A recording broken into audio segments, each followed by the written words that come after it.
आज मेरे पास गाड़ी है, बंगला है, बैंक बैलेंस है, तुम्हारे पास क्या है? मेरे पास माँ है। दीवार फिल्म का ये डायलॉग तो आपने सुना ही होगा। 70 के दशक की बहुत सी फिल्में आपने देखी होंगी जिनमें एक बच्चा क्रांति करने निकलता है और दूसरा पढ़ाई करने।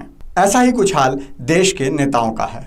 कुछ नेता क्रांति करने निकलते हैं और अंबानी अडानी जैसे व्यापारियों को गाली देते हैं। लेकिन कमाल की बात है कि जब देश को ऑक्सीजन सिलेंडर की जरूरत पड़ती है तो कन्हैया कुमार, केजरीवाल और सोनू सूद जैसे क्रांतिकारी नहीं, अंबानी अडानी जैसे उद्योगपति ही काम आते हैं। तेल लगा के डाबर का, पहन की टोपी नाइक की, झड़ी लगा दो लाइक की। हेलो एंड नमस्कार मित्रों। कहते हैं भाषणों से पेट नहीं भरता, पेट भरने के लिए रोटी ही काम आती है। अब जैसे देश के ऑक्सीजन सिलेंडर के संकट में अडानी ग्रुप ने 80 मैट्रिक टन ऑक्सीजन सऊदी अरब से भारत मंगाई है। तुलना करना तो ठीक नहीं होगा, लेकिन फिर भी आपको अंदाजा हो जाए उसके लिए आपको बता देते हैं कि पिछले सप्ताह अभिनेता सोनू सूद ने 10 ऑक्सीजन जनरेटर मध्य प्रदेश के इंदौर भेजे थे और ये समाचार देश के हर छोटे बड़े समाचार पत्र ने ढोल बाजे के साथ प्रकाशित किया था। सोनू सूद के इंटरव्यू लिए गए थे, उन्हें भारत का मसीहा घोषित कर दिया गया था।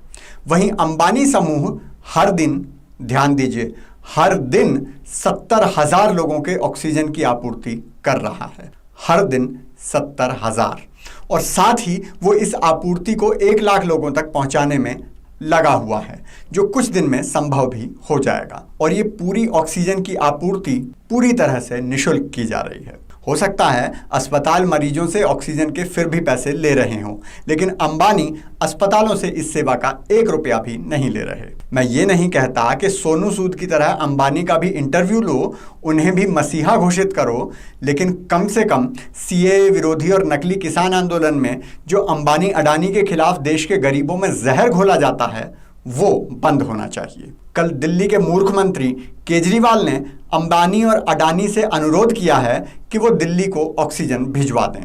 ये वही केजरीवाल है जिन्होंने 2015 में सरकार बनते ही घोषणा की थी कि अंबानी को जेल भेजूंगा, जबकि एक भी सबूत इनके पास अंबानी के खिलाफ नहीं निकला।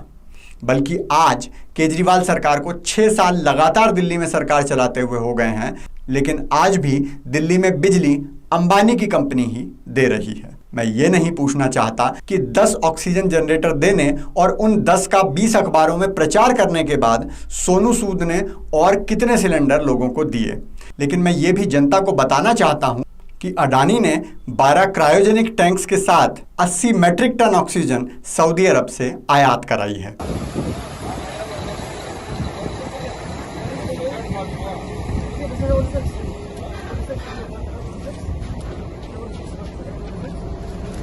इस अभियान में जर्मनी की लिंडे ग्रुप नाम की कंपनी भी सहयोग कर रही है और उनकी भारतीय इकाई के माध्यम से 24 क्रायोजेनिक टैंक्स की व्यवस्था और की जा रही है। वहीं बात टाटा की करें तो टाटा स्टील से 500 से 600 टन ऑक्सीजन रोज भारत सरकार को दी जा रही है। टाटा की एयरलाइंस विस्तारा ने घोषणा की है कि देश भर में डॉक्टर्स और नर्सिस को अगर कहीं भी आने जाने की जरूरत होगी तो वो मुफ्त में हवाई जहाज से उनको भेजेंगे। अब मैं ये जानना चाहता हूं कि ये राकेश टिकैत, ये उमर खालिद, ये कन्हैया कुमार, ये केजरीवाल और ममता बनर्जी जैसे नेता जो अंबानी अडानी को गाली देते नहीं थकते, कितने लोगों तक ऑक्सीजन पहुंचा रहे हैं? जो राकेश टिकैत और उनके तथाकथित किसान पिज्जा और बर्गर की पार्टियां सिंघू बॉर्डर पर कर रहे थे, वो कितने अस्पतालों में लोगों तक खाना पहुंचा रहे हैं? कन्हैया कुमार कहाँ हैं? स्वरा भास्कर कहाँ हैं? और जिग्नेश मेवानी कहाँ हैं? अरे हाँ, जिग्नेश मेवानी का तो पता है। वो भुज में अडानी द्वारा चलाए जा रहे जीके जनरल हॉस्पिटल की फोटो डालकर शर्म महसूस कर रहे हैं कि अडानी के अस्पताल में लोग मर रहे हैं। अरे अस्पताल है, कोई भगवान नहीं। लोगों की जान उनके हाथ में नहीं है, लोगों को चिकित्सा देना उनके हाथ में है। अडानी ने अस्पताल बनाया तो वो कर रहा है, तुम क्या कर रहे हो?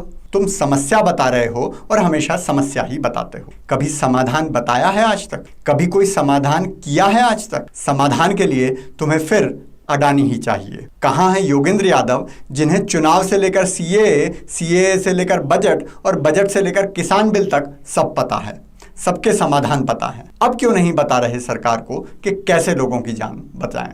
अब क्यों नहीं बचा रहे लोगों को जिन्हें बचाने के लिए तुम धरने पर बैठ जाते हो? वो गाड़ी, बंगला, बैंक बैलेंस केवल दीवार फिल्म के अमिताभ के पास ही नहीं था, ऐसे सभी क्रांतिकारियों के पास है। सोनू सूद, राकेश टिकैत, स्वरा भास्कर, योगेंद्र यादव, सब ने अपने लिए गाड़ी और बंगला तो बनवा लिया, लेकिन जिन गरीबों के ये मसीहा हैं उनके लिए अस्पताल नहीं बनवा सके, एक भी नहीं, न सरकारी न प्राइवेट। केजरीवाल, जिन्होंने कहा था कि सरकारी गाड़ी बंगला कुछ नहीं लूंगा, उन्होंने भी ले लिया, जनता के टैक्स के पैसे से गाड़ियां भी और बड़ा सा बंगला भी, लेकिन 6 साल में एक भी अस्पताल नहीं बनवा सके। उसके लिए अंबानी और अडानी के आगे ही हाथ फैलाएंगे। अंबानी, अडानी, टाटा देश की आपदा में सहयोग करके किसी पर कोई एहसान नहीं कर रहे, लेकिन आप एक एहसान देश पर करना। अगली बार इन्हें गाली देने से पहले अपने गिरेबान में झांक लेना। बाबा का आज का ब्रह्म ज्ञान है किसान आंदोलन कर रहे किसानों के नाम। इधर देश में हाहाकार मचा है, दिल्ली में ऑक्सीजन आने के लिए इसलिए देरी हो रही है कि आप सड़कें घेर कर बैठे हैं और आप महंगे टेंट में बैठकर इफ्तार की पार्टियां खा रहे हैं। चलो, ये भी देश की जनता याद रखेगी। ठीक है साहब, जरा इनको देना। सभी उपस्थित जन, हाथ जोड़ के विनम्र प्रार्थना है मेरे सभी भाइयों से,